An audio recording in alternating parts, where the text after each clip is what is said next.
So this is part 3 of our 4-part series on short guides to TUPE and outsourcing. And in this section we're looking at typical commercial issues that arise when dealing with employees in outsourcing scenarios. Now I should say at the outset that in my experience it's very rare for 2 TUPE transfers to involve exactly the same issues, simply because employment is just one of the many factors that the parties will be considering. There may be all sorts of other considerations around pricing, intellectual property, technology, licensing, etc. that are also thrown into the melting pot. The parties cannot simply agree that TUPE does not apply, but what they can do is take certain practical steps to share responsibilities or minimise their liabilities or minimise the pool of employees to whom TUPE will apply.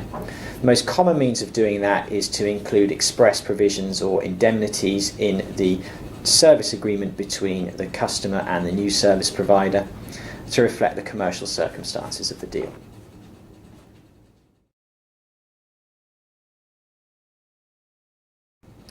So in terms of what's covered off in the service agreement itself, I think the most effective way is to divide employment issues into 3 categories and deal with them separately. First, you need to deal with what happens at the start of the services, whether employees transfer or not.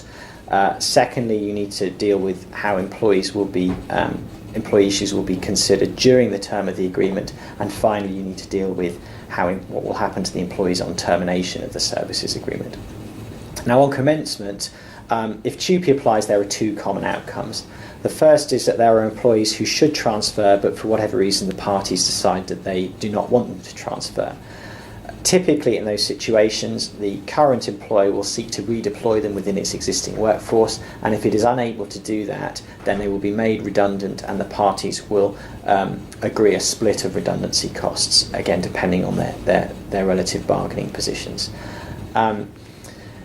In those circumstances, the parties do sometimes consider whether settlement or agreements are appropriate to waive any employment claims that the employees may have. 2 things to remember in relation to those. Firstly, the employee is required to go and see an independent lawyer and take advice on the terms of that agreement. And secondly, settlement agreements will not be effective in waiving any claims for failure to inform and consult under TUPE. But they can be made tripartite, for example, so you can include both the old employer and the new employer on the agreement.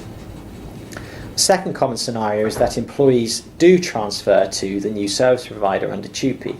And in those circumstances, the parties often seek to agree a fairly balanced set of indemnities that will apply. So, for example, the outgoing employer should be responsible for anything that happens before the transfer takes place, and the new service provider, the incoming employer, will normally be responsible for things that happen after the transfer takes place. There are certain special categories of indemnities that we also typically see. Sometimes, for example, you'll see what we call wrong pocket provisions, and those relate to employees who are not envisaged to transfer across but in fact claim that they do. There are special mechanisms that are used to deal with those. And also I should mention pension liabilities, which can be quite complex. The normal situation with pension liabilities is that if, for example, there is a contractual entitlement to receive pension contributions from the employer into a personal pension scheme, that will normally transfer under TUPE. If, however, it's an occupational pension scheme, liabilities under that do not generally transfer, although the new employer is required to put in place a replacement scheme under TUPE regulations. There are a few exceptions to this. For example, where there are enhanced redundancy payments or early retirement issues under existing occupational pension schemes, those can potentially transfer and they can be expensive, so it is important to deal with them if you have an occupational pension scheme in place. And there are, of course, infinite variations on how indemnities look, really depending on the commercial bargaining positions of the parties and the principles that are agreed.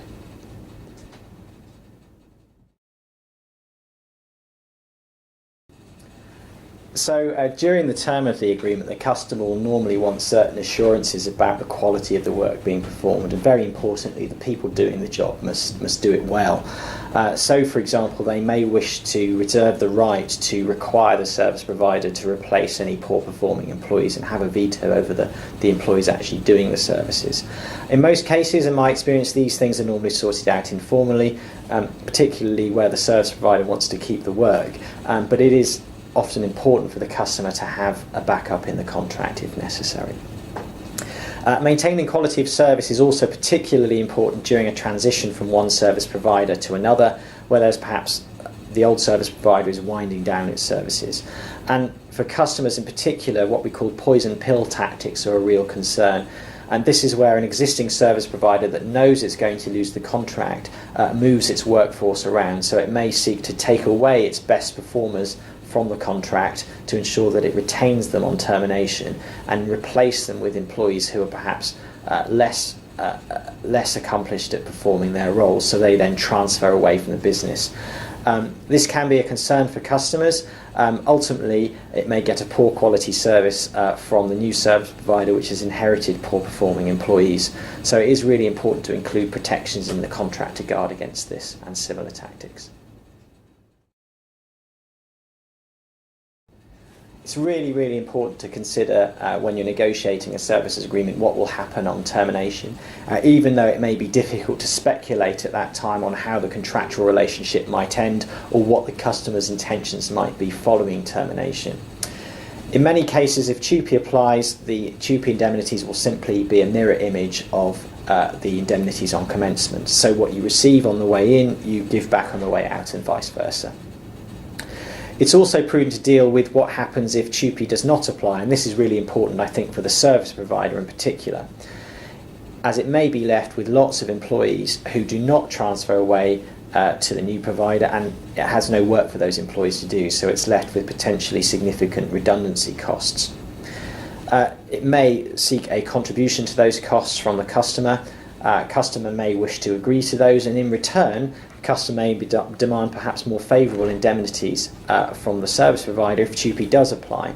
The importance of this for the customer is that if it has good TUPE indemnity protection, it can then take that to a replacement service provider, and it can often be a useful lever when negotiating the terms of the deal with your new service provider. So it pays in mind, I think, to have the broader commercial context in mind at the outset.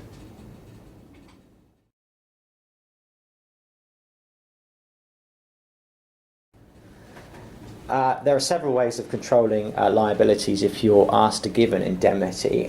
For example, you might want to limit your overall exposure by placing a time limit on any claims.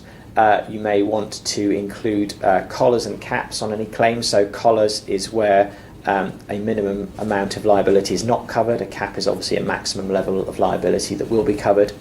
And you may also want to consider taking overall conduct of any litigation that results, or have a right to veto any settlement offers that are made by the new employer. After all, it is your own money and you're the one providing the indemnity.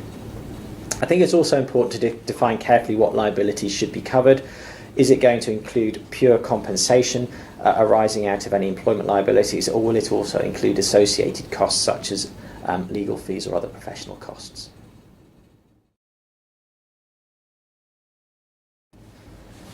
If you're receiving indemnities, I think the most important point obviously is to ensure that you'll be properly protected.